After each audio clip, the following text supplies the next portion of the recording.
Estamos en un momento de transición de la escolástica tardía al Renacimiento para llegar a la modernidad, y ya prácticamente en un paso estaríamos en la Ilustración. Entonces vamos a tratar de ver al menos hasta el Renacimiento, y básicamente yo creo que la lectura consistirá en esclarecer qué hemos dejado atrás y qué hemos ganado con respecto a la filosofía griega, ¿no? Es decir, qué cosas van a recuperar y se van a conservar y se van a mantener de la filosofía griega, y qué cosas pues van a ser desechadas en pos de nuevas ideas o de nuevos conceptos o de, digamos, nuevos modelos conceptuales, nuevos modelos ontológicos que nos van a permitir entablar una relación con la naturaleza, una interacción con el mundo y con lo real, completamente nueva, ¿no? Completamente atravesada, por supuesto, por la técnica y por el desarrollo del conocimiento científico. Entonces vamos allá. Las aportaciones físicas de los científicos del siglo XIV. La actitud crítica que los filósofos del siglo XIV adoptaron ante las teorías y sistemas anteriores, específicamente ante su sustrato griego, como hemos visto, se muestra de un modo singular en su crítica a la física de Aristóteles. La concepción aristotélica del universo había sido aceptada prácticamente de modo universal, aun cuando no se apartaron del esquema general del universo, tal como Aristóteles lo había concebido, ¿no? El geocentrismo, el conjunto de esferas concéntricas cuyo centro ocupa la Tierra, etc. Los físicos del siglo XIV rechazaron algunos aspectos de la explicación aristotélica del movimiento. Lo que hay que aclarar es que, el estudio, la física, es un estudio del movimiento de la naturaleza viva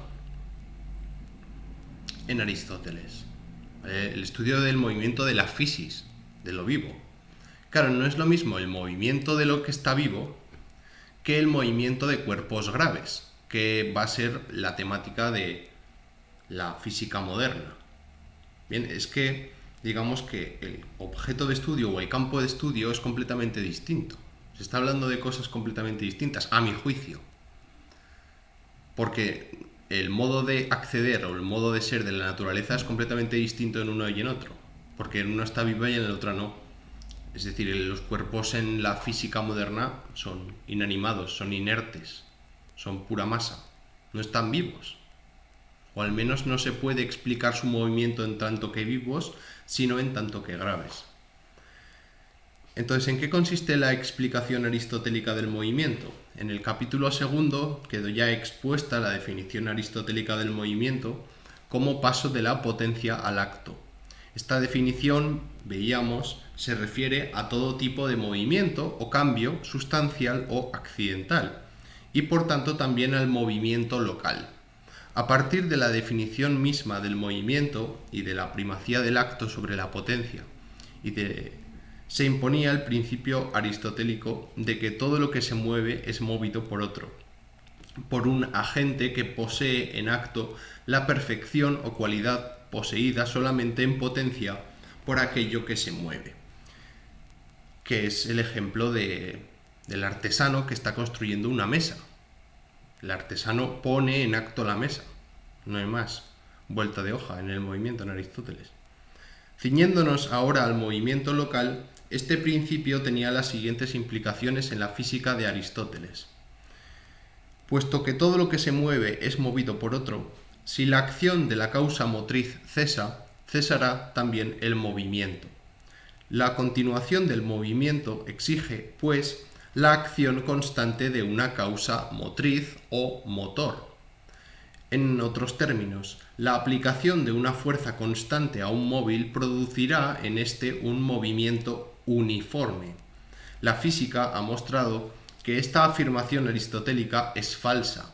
Una fuerza constante aplicada a un móvil no produce en este un movimiento uniforme, sino uniformemente acelerado.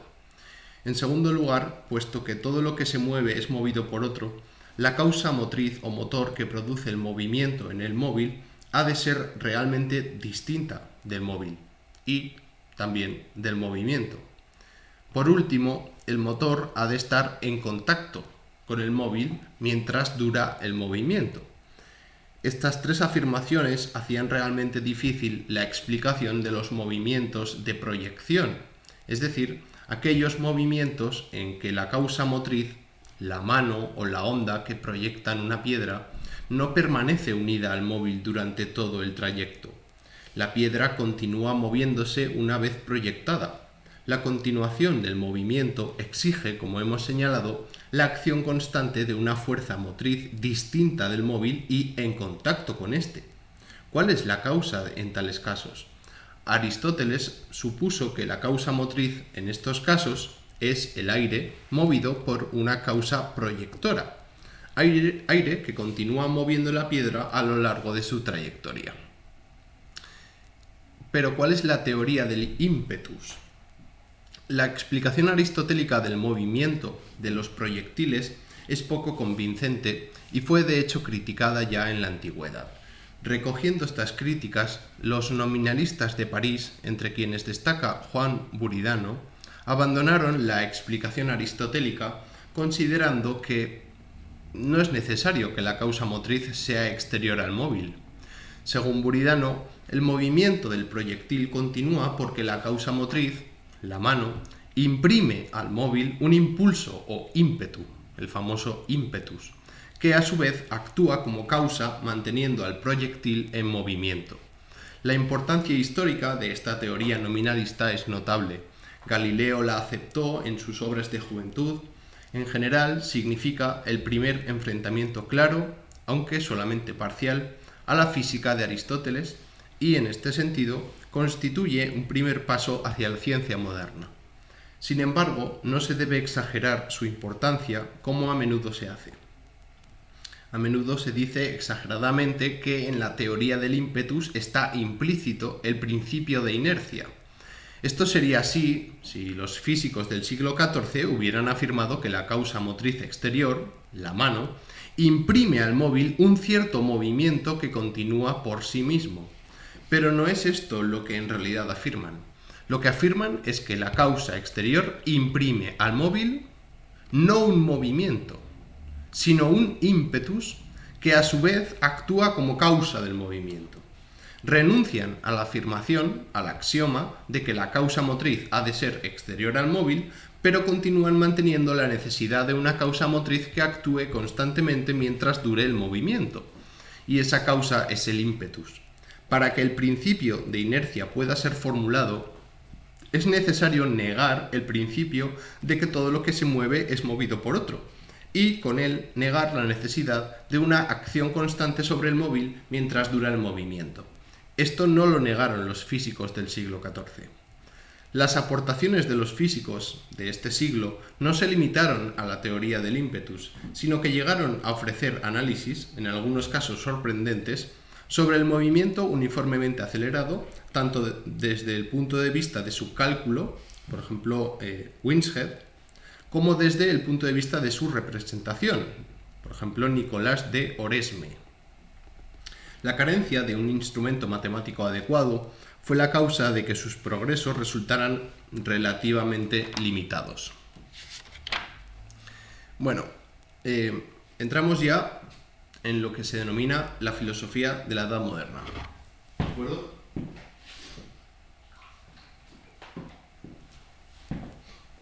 Entonces, a lo largo de los 3 últimos capítulos, hemos tenido ocasión de comprobar insistentemente cómo el problema fundamental del pensamiento de la Edad Media, especialmente a partir del siglo XIII, no es otro que el problema de las relaciones entre fe y razón.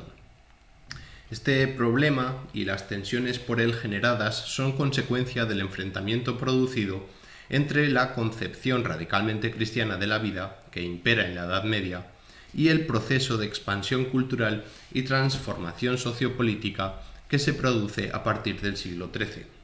La modernidad, el pensamiento moderno, se instituye y se desarrolla en un abierto enfrentamiento con la cultura y los ideales del medievo.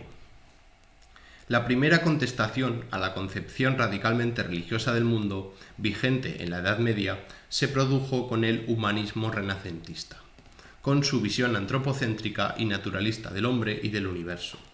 El humanismo renacentista retorna a los grandes filósofos griegos. Es decir, estamos hablando de que hemos abandonado a Aristóteles, pero recuperamos otras cosas de los griegos, conservamos otras cosas. Pero su forma de leerlos e interpretarlos no se pone ya al servicio de la fe religiosa. Los platónicos renacentistas ya no lo son como San Agustín, ni los aristotélicos del Renacimiento lo son como lo fuera Tomás de Aquino. Junto al humanismo renacentista y de forma más decisiva, aunque el desarrollo de la ciencia acabó por arruinar los sistemas filosóficos medievales, aportando una nueva imagen heliocéntrica y mecanicista del universo. La crítica a la física aristotélica había comenzado ya implacablemente en el siglo XIV con los físicos nominalistas. El descubrimiento renacentista de los grandes científicos griegos, especialmente el pitagorismo y Arquímedes, juntamente con necesidades de tipo técnico-práctico, por ejemplo los estudios en balística y todo lo que tiene que ver con el desarrollo tecnológico de la guerra, llevaron al abandono de la física aristotélica y de la imagen geocéntrica del universo esférico y finito. Copérnico primero, Galileo y Kepler después y por último Newton trajeron una nueva ciencia, una nueva metodología científica en la cual la matematización ocupa un lugar fundamental, relegando definitivamente unas ideas científicas rudimentarias que habían prevalecido durante siglos.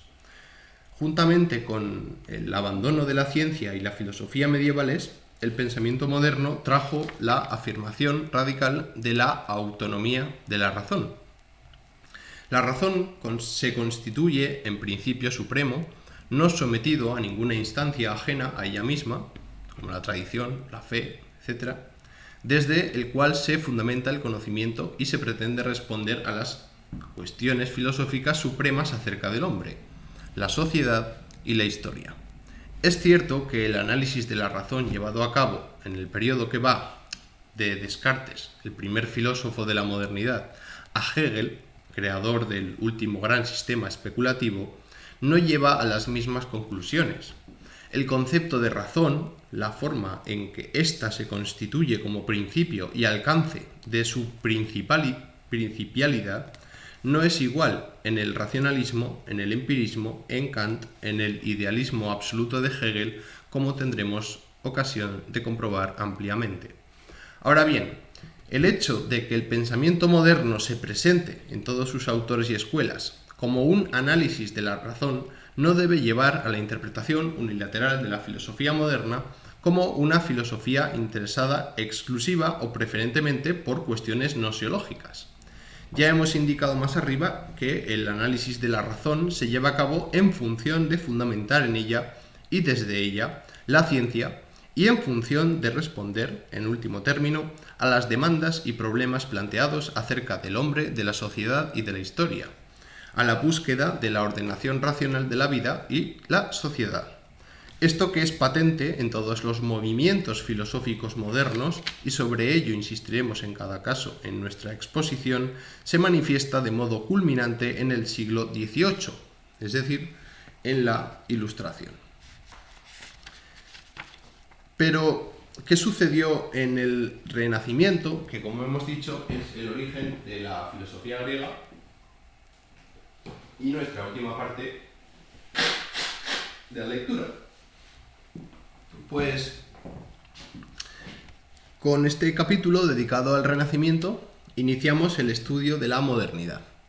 Desde el punto de vista de la historia del pensamiento filosófico y científico, el Renacimiento puede ser caracterizado como un periodo de transición entre la filosofía medieval y la filosofía moderna. Tres son las fuerzas culturales más significativas que operan durante el periodo renacentista: el humanismo, la reforma protestante y el avance ininterrumpido de la ciencia. De estas tres fuerzas, la que más hondamente influirá en el advenimiento de la modernidad es sin duda la ciencia. El progreso científico en esta época se vio impulsado fundamentalmente por dos factores: por la necesidad de tipo técnico, de armamento, navegación, etc., y por el descubrimiento de los textos de científicos griegos, especialmente de Arquímedes y del pitagorismo. La vuelta a lo clásico, característica del Renacimiento en sus distintas manifestaciones culturales, influyó pues positivamente en la configuración de la ciencia moderna, cuyo triunfo definitivo tendrá lugar en el siglo XVII.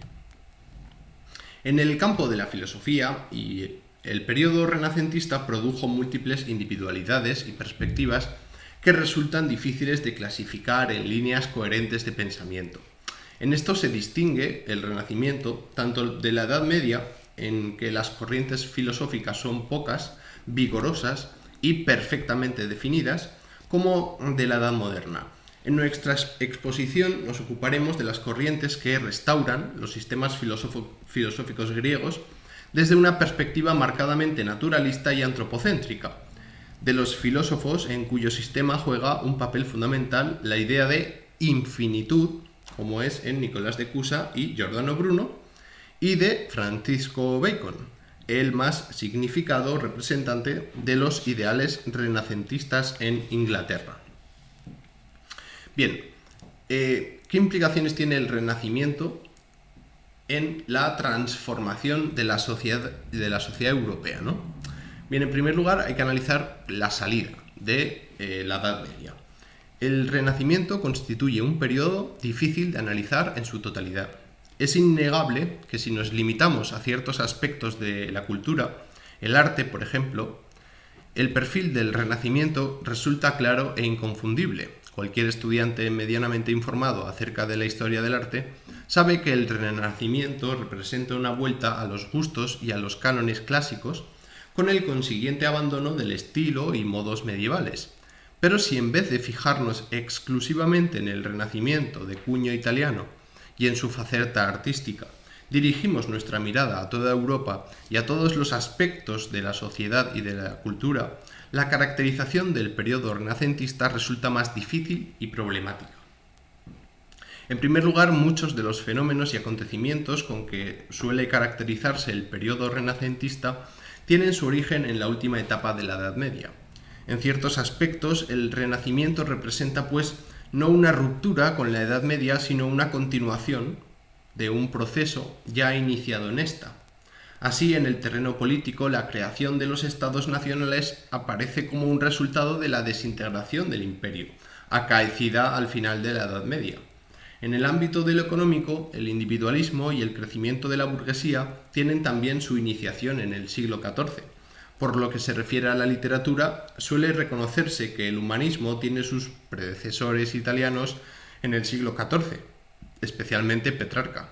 Si en el terreno filosófico el Renacimiento se caracteriza por el estudio directo y la asimilación de los autores griegos, esta penetración de la filosofía griega puede retrotraerse razonablemente al siglo XIII, como veíamos en el capítulo cuarto al referirnos a la ingente labor de traducción llevada a cabo en este siglo y a la penetración de Aristóteles en Occidente.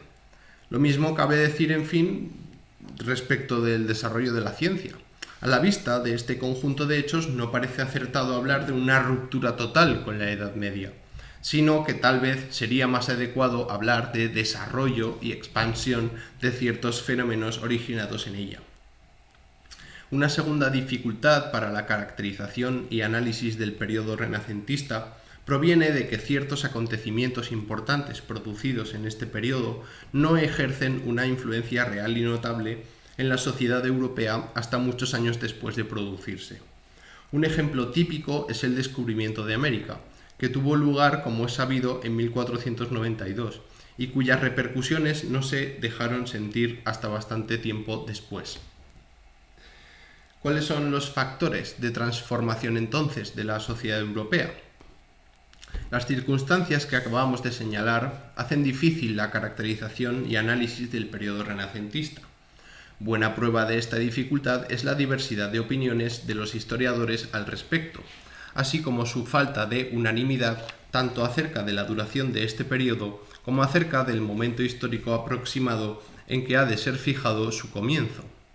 Al señalar esta dificultad, no pretendemos, sin embargo, negar que esta época posea un significado y unas características propias. Durante este periodo se produce, sin duda, una honda transformación en las mentes y en la sociedad europea.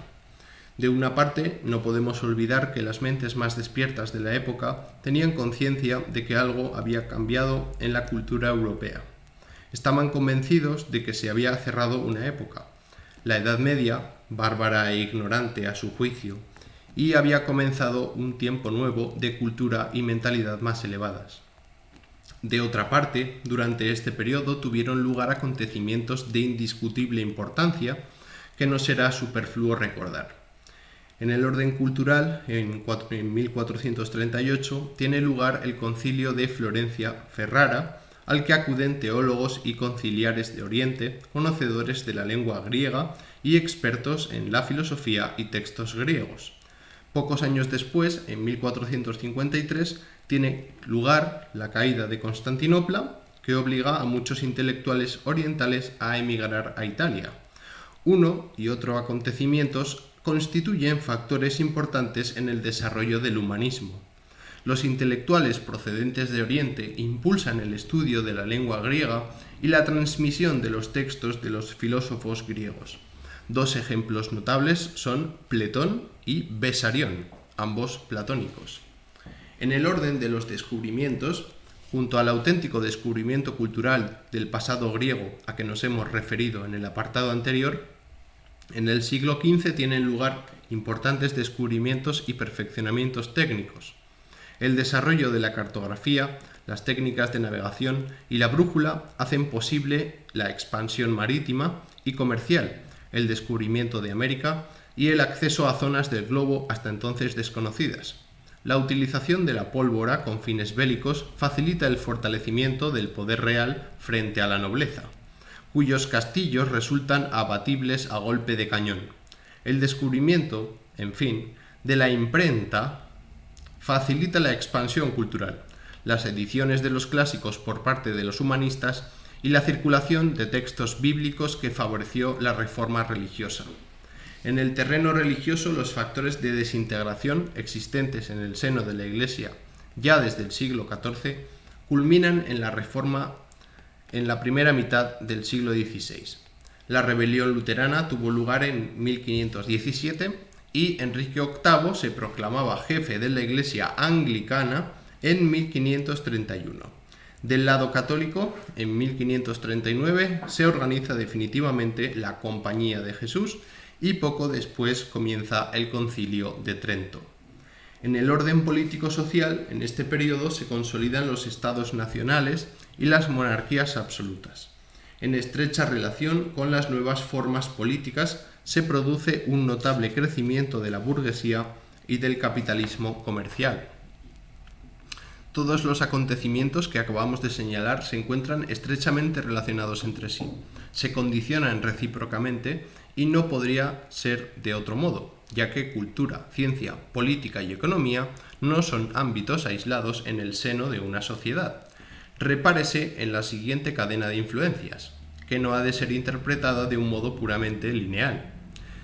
La utilización del cañón contribuye al triunfo definitivo de las monarquías sobre la nobleza, a la vez que plantea problemas de balística y estudio de las trayectorias de los proyectiles, que impulsaron el estudio de la física.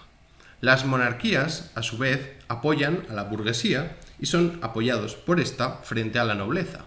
Los estados nacionales, por su parte, apoyan la reforma o la combaten según sus intereses. La reforma prosperó en aquellos países en que fue apoyada por el poder político y fracasó en los restantes. La fragmentación definitiva de Europa en estados nacionales origina nuevas formas de equilibrio entre los mismos. De este hecho y de las guerras y colonización de América surgen problemas teóricos nuevos relacionados al derecho internacional y discusiones de los filósofos acerca de las condiciones en que la guerra es justa, etc.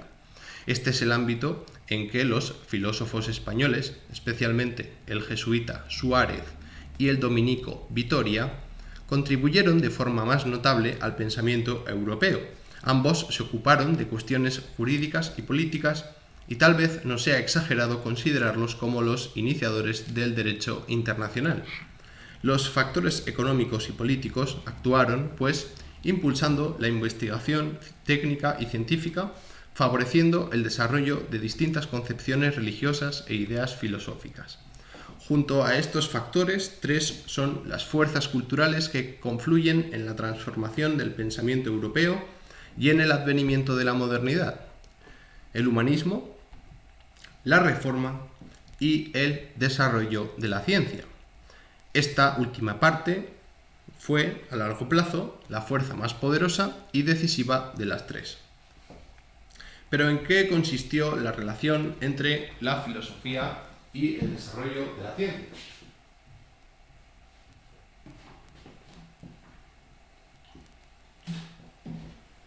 Pues, disculpen que tome agua.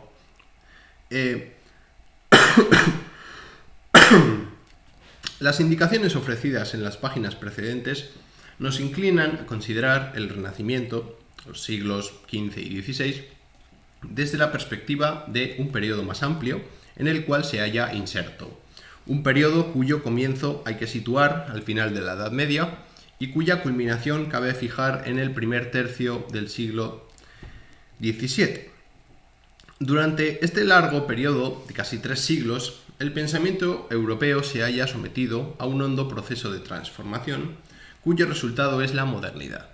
En efecto, en las primeras décadas del siglo XVII asistimos al asentamiento definitivo de la ciencia moderna y al inicio de la filosofía moderna.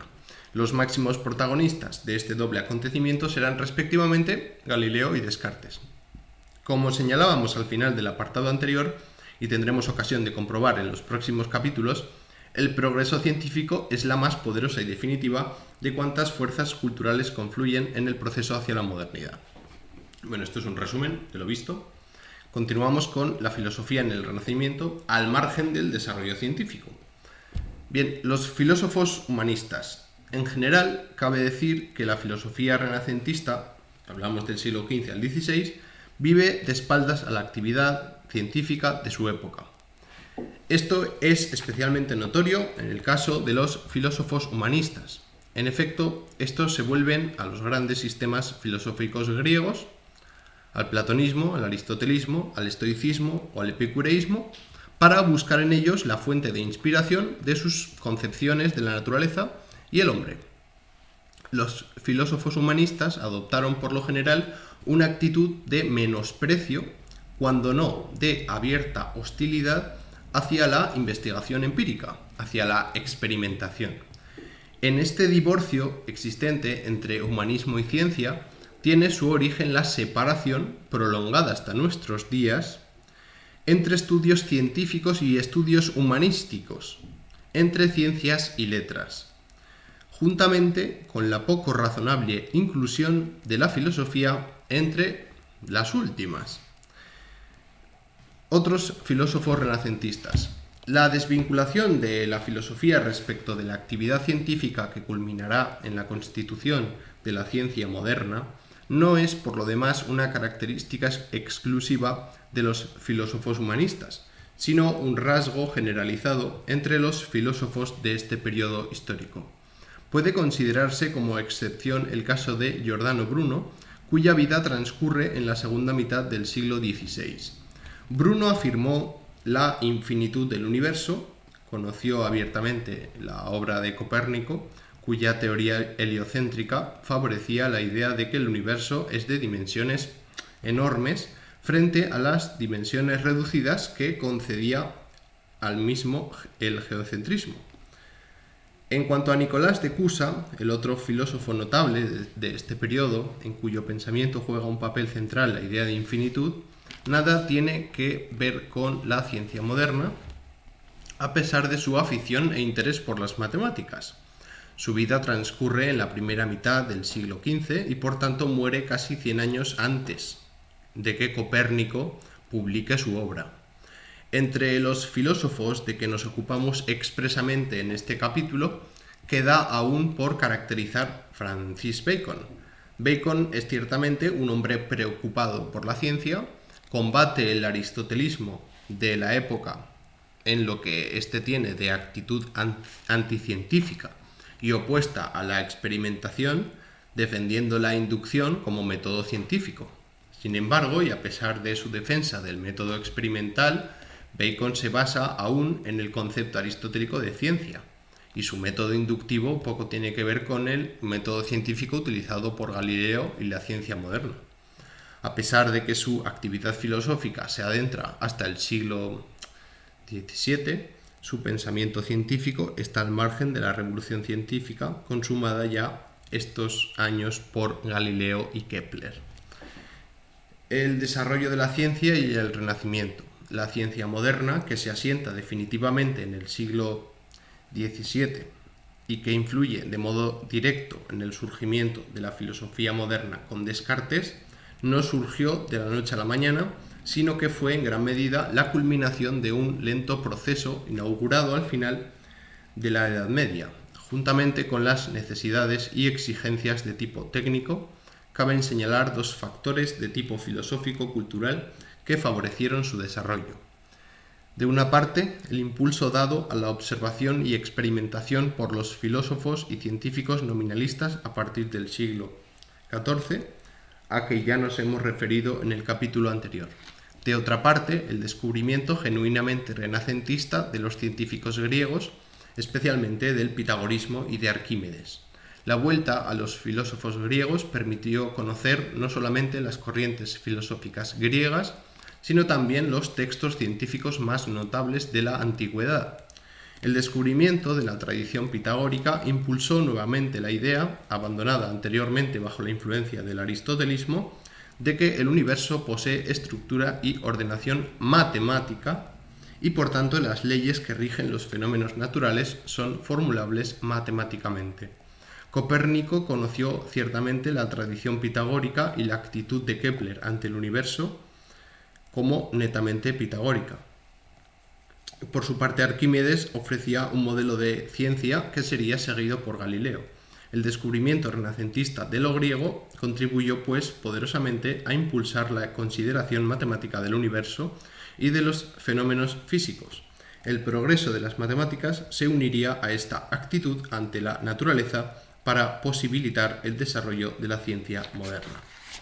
Vale, y si os parece, vamos a leer el capítulo siguiente, total ya que estamos, y así lo dejamos preparado para presentar el problema de la infinitud, que es básicamente a presentar a Nicolás de Cusa y Giordano Bruno, que yo creo que merecen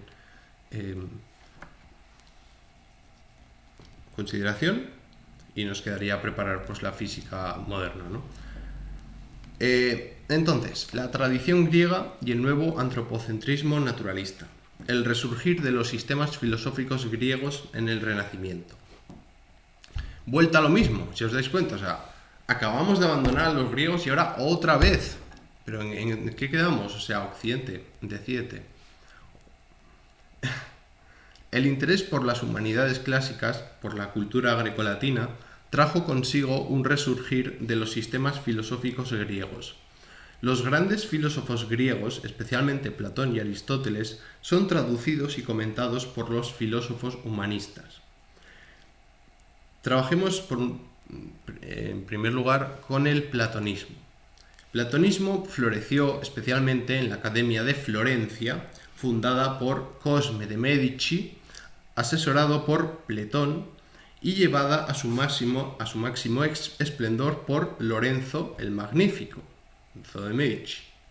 Más arriba hemos mencionado el nombre de Platón juntamente con el de Besarión, ambos procedentes de Bizancio y enviados al Concilio de Florencia. El viejo pleito acerca de las diferencias y semejanzas entre las filosofías de Platón y Aristóteles fue objeto de discusión también en este periodo. Esto ya se nota, ¿eh? La gasolina de leer. Venga, vamos, si no llevamos nada. Platón escribió una obra acerca de este tema, obra que fue contestada por el aristotélico Juan de Trebisonda en el escrito Comparación de Aristóteles y Platón. Besarión, a su vez, salió en defensa de Pletón y del platonismo contra esta obra de Trebisonda, en un escrito polémico titulado Contra el calumniador de Platón. Junto a los nombres de Pletón y de Besarión merecen ser mencionados los de Marsilio Ficino, nacido en 1433 y muerto en 1499, y Juan Pico de la Mirandola, nacido en 1463 y muerto en 1494, máximos representantes de la corriente platónica renacentista. Marsilio Ficino tradujo al latín diversas obras de Platón y compuso comentarios a las mismas. Tradujo igualmente las Eneadas de Plotino. Escribió, en fin, una obra titulada Acerca de la religión cristiana, así como la Teología platónica, la más importante de sus obras filosóficas. Pico de la Mirandola es famoso sobre todo por su bellísimo, excelso discurso acerca de la dignidad del hombre. El aristotelismo renacentista se halla escindido en dos corrientes, la averroísta y la alejandrinista. La primera, cuya sede se hallaba en Padua, se basaba en la interpretación de Aristóteles ofrecida por Averroes. La segunda se basaba en la interpretación de Aristóteles ofrecida por el comentarista antiguo Alejandro de Afrodisia. El punto de disidencia fundamental entre ambas corrientes se hallaba en la cuestión a la que ya hemos tenido ocasión de referirnos con anterioridad, de la inmortalidad del alma y la naturaleza del entendimiento. A juicio de los averroístas, el alma humana individual es corruptible, mortal, si bien existe un entendimiento inmortal, único y común a toda la especie humana. Los alejandrinistas, por su parte, sostenían igualmente que el alma individual es mortal y además que no existe tal entendimiento común a todos los hombres. Unos y otros coincidían, pues, en negar la inmortalidad individual y por tanto sus disputas son más bien de erudición que otra cosa. El más importante de los averroístas fue Martín Nifo, nacido en 1473 y muerto en 1546, y el más importante de los alejandrinistas y de todos los aristotélicos de la época es Pedro Pomponazzi, nacido en 1462 y muerto en 1525. Puesto que negaba la inmortalidad personal. Pomponazzi fue acusado de dejar sin fundamento la moralidad al excluir cualquier tipo de sanción en una vida futura. Pomponazzi contestó a esta objeción recurriendo a la doctrina estoica de que la virtud se recompensa a sí misma, de que la virtud es el auténtico y único bien al que merece la pena aspirar. Aristotélicos posteriores a Pomponazzi son Jacobo Zabarella, nacido en 1532 y muerto en 1589, César Cremonino, nacido en 1550 y muerto en 1631, y hay que decir que Zabarella nos ha dejado unos comentarios a Aristóteles que aún hoy en día han de ser tenidos en cuenta por su indiscutible autoridad. Cremonino pertenece a la última generación de los aristotélicos renacentistas, siendo ya prácticamente coetáneo de Galileo. Ambos, Zabarella y Cremonino, manifiestan una clara tendencia a desvincular el estudio de la naturaleza de la teología. En efecto, ambos pensaban que si el mundo es eterno, y lo es igualmente el movimiento, como sostenía Aristóteles, no parece necesario suponer la existencia de un primer motor inmóvil distinto del firmamento mismo. Para Aristóteles, la física culmina en la teología, en la consideración de Dios, ya que el movimiento de la naturaleza entera pende de éste. Zabarella y Cremonino ponen en duda la necesidad lógica de esta culminación. Y en lo referente a las corrientes renacentistas que se adscriben al estoicismo, al epicureísmo y al escepticismo, también en estas corrientes griegas encontraron devotos y representantes durante el periodo renacentista. Al respecto merece citarse el nombre de Justo Lipsio, nacido en 1546 y muerto en 1606, como representante de la corriente estoica. Escribió una introducción a la filosofía estoica y una fisiología estoica. Por su parte, Lorenzo Valla, nacido en 1407 y muerto en 1457, escribió un tratado acerca del placer en que defendía el principio fundamental de la moral epicúrea. Entre los escépticos merecen citarse, en fin, Miguel de Montaigne, nacido en 1533 y muerto en 1592, Pedro Charrón, nacido en 1541 y muerto en 1603, y el portugués o gallego Francisco Sánchez, 1552-1632. Entonces, ¿en qué consiste el antropocentrismo y el naturalismo renacentistas? La exposición precedente del resurgimiento de la filosofía griega en el periodo renacentista habrá dejado seguramente en el lector la impresión de que la originalidad de estos filósofos humanistas es escasa, por no decir nula. Ciertamente, la originalidad de estos filósofos no ha de buscarse tanto en los sistemas que profesan, cuando en la actitud que adoptan ante el hombre y la naturaleza. Los sistemas filosóficos griegos adquieren en ellos un significado nuevo que cabe calificar de moderno. A esta nueva actitud aluden los términos antropocentrismo y naturalismo de nuestro epígrafe. La actitud de los filósofos humanistas es radicalmente antropocéntrica. La vuelta a los filósofos griegos, a la cultura griega en general, está motivada por el deseo de encontrar un modelo de humanidad distinto del medieval. En el Renacimiento se aspira a un hombre nuevo, liberado de la incultura y la mediocridad, y de ahí que el humanismo renacentista se caracterice por su insistencia en la educación de las capacidades naturales humanas, en el desarrollo de la personalidad, la primacía concedida a los valores estéticos y al arte, y, en último lugar, el individualismo. Frente a la cultura medieval, que era radicalmente teocéntrica, es decir, consideraba a Dios como punto de referencia absoluto de todo lo real y por tanto consideraba al hombre en una referencia esencial a Dios, el Renacimiento es antropocéntrico. Su antropocentrismo es naturalista. Referido al hombre, el naturalismo puede ser definido como aquella actitud que acentúa los aspectos naturales de éste, olvidando o minusvalorando la dimensión y destino sobrenaturales tan insistentemente afirmados por el cristianismo y por el pensamiento medieval. Esta tendencia naturalista se observa en mayor o menor grado en todas las corrientes filosóficas a que nos hemos referido en el epígrafe anterior, no solamente en el estoicismo, epicureísmo y escepticismo, sino también en el aristotelismo y el platonismo. Por lo que se refiere al aristotelismo, se trata de una interpretación de este claramente naturalista.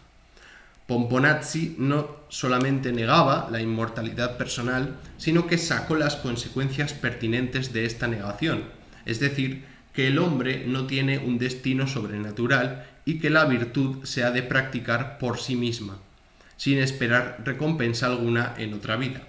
La forma en que los aristotélicos renacentistas utilizan la filosofía de Aristóteles es, obviamente, radicalmente distinta a la forma en que lo hiciera Tomás de Aquino. El naturalismo de los aristotélicos renacentistas se muestra, por lo demás, no solamente en la tendencia a prescindir de toda dimensión sobrenatural en el hombre, sino también la tendencia a suprimir toda sujeción del universo a Dios. Más arriba hemos señalado cómo Zabarella y Cremonino pusieron en duda la necesidad afirmada por Aristóteles de hacer depender de Dios el movimiento del universo, referido no ya al hombre, sino al universo en general. El naturalismo renacentista se caracteriza por la exaltación de la naturaleza, de su fuerza y valor intrínsecos, que la hacen digna de consideración y estudio por sí misma, y no meramente como algo creado cuyo estudio fuera simplemente un medio para elevarse a su creador. También en la corriente platónica puede observarse una notable tendencia al naturalismo. Si la forma en que Pomponazzi, Zabarella y Cremonino adoptan la filosofía de Aristóteles es radicalmente distinta a la forma en que lo hiciera Aquino en la Edad Media, también el Renacimiento adopta el platonismo de una forma muy distinta a como lo adoptaron los primeros pensadores cristianos y San Agustín. Es cierto que los filósofos platónicos del Renacimiento son cristianos e insisten, como lo hicieran los primeros pensadores cristianos, en los puntos de coincidencia entre el platonismo y el cristianismo. Sin embargo, la diferencia entre unos y otros es notable. En San Agustín, el platonismo cristiano antiguo y medieval, el elemento central es el cristianismo, y su afirmación fundamental es la existencia de un orden sobrenatural. Por el contrario, en el Renacimiento, el elemento central es el platonismo, con marcados acentos paganos. Esto se pone de manifiesto en dos rasgos fundamentales de su filosofía. De una parte, los platónicos renacentistas ven en la filosofía platónica no solamente una filosofía acorde con el cristianismo, sino más allá del cristianismo, una especie de religión natural. La filosofía moderna se ocupará insistentemente en el siglo XVIII del tema de la religión natural, estrictamente racional y sin dogmas. El platonismo renacentista constituye un claro precedente de esta idea. De otra parte, el platonismo renacentista exalta al hombre, la dignidad humana. El tema de la dignidad del hombre es típico de los humanistas del Renacimiento y muchos de ellos escribieron obras con este título, entre ellos el platónico Pico de la Mirándola. Esta exaltación del hombre no es fácilmente compatible con la antropología genuinamente cristiana. Para comprenderlo será conveniente recordar algunos aspectos de la concepción cristiana del hombre. En el capítulo 3 señalábamos como rasgo característico de la concepción cristiana del hombre su negación del intelectualismo moral. El pecado para el cristiano no es ignorancia, sino el resultado de la libertad del hombre y de la corrupción original de la naturaleza humana. Esta concepción del hombre, decíamos, subraya la libertad humana a la vez que coloca a ésta en una situación difícil. La naturaleza humana está corrompida y el resultado de esta corrupción es que el hombre no es casi libre para hacer el bien. Necesita, de acuerdo con la antropología cristiana, la gracia para ello. Pero la eficacia de la gracia es tal que el hombre, bajo su influjo, casi no es libre para hacer el mal. Ante este planteamiento, cabe pensar que la libertad queda realmente anulada, si es que el hombre no puede obrar bien sin la gracia, ni obrar mal con ella. Durante la Edad Media, a partir de San Agustín, los teólogos, fundamentalmente en virtud de su profunda religiosidad, trataron de mantener un cierto equilibrio, afirmando conjuntamente la existencia de la libertad, el estado corrompido de la naturaleza humana y la necesidad de la gracia. Este equilibrio se rompe en el Renacimiento. Según los humanistas, el hombre es dueño de su propio destino. Él es quien libremente y con autonomía decide su propia conducta. En un texto significativo de Pico de la Mirándola, Dios se dirige al hombre y le dice: según tu propia y libre voluntad, definirás tu naturaleza por ti mismo. Tendrás poder para descender hasta las bestias o criaturas inferiores. Tendrás poder para renacer entre los superiores o divinos, según la sentencia de tu intelecto. El hombre puede, pues, obrar bien por sí mismo. Esto lleva consigo, al menos implícitamente, la negación u olvido de dos afirmaciones esenciales al cristianismo: la necesidad de la gracia y la maldad o estado corrompido de la naturaleza humana. Como es bien sabido, el protestantismo adoptó una actitud diametralmente opuesta ante este problema.